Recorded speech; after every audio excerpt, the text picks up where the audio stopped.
এখন রান্না করব মিষ্টি কুমড়ার ডোগা শুটকি দিয়ে। কড়াই বসিয়ে দিব, অন করে দেব, দিয়ে দিব পানি পরিমাণ মতো, দিয়ে দিব চাপা শুটকি 4টা ভালো করে ধুয়ে পরিষ্কার করে রেখেছি। হলুদের গুঁড়া, মরিচের গুঁড়া, লবণ দিয়ে দিব। ভালো করে নেড়ে একটু মিশিয়ে নিব মশলাটার সাথে, ঢেকে দিব। ফুটে আসলে আমরা শাকটা দিয়ে দিব।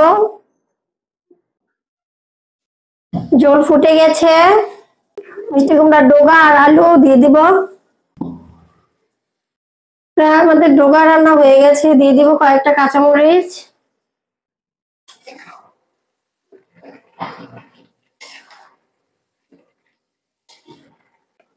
চাল করে নিব আর 2-3 মিনিট।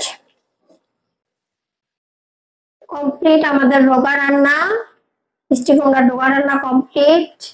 যদি আমাদের রান্নাটা ভালো লাগে লাইক দিন, শেয়ার করেন আর কমেন্টস করেন, সাবস্ক্রাইব করেন, ফলো দিন, আমাদের পাশে থেকে চুলা অফ করে দিব। আল্লাহ হাফেজ।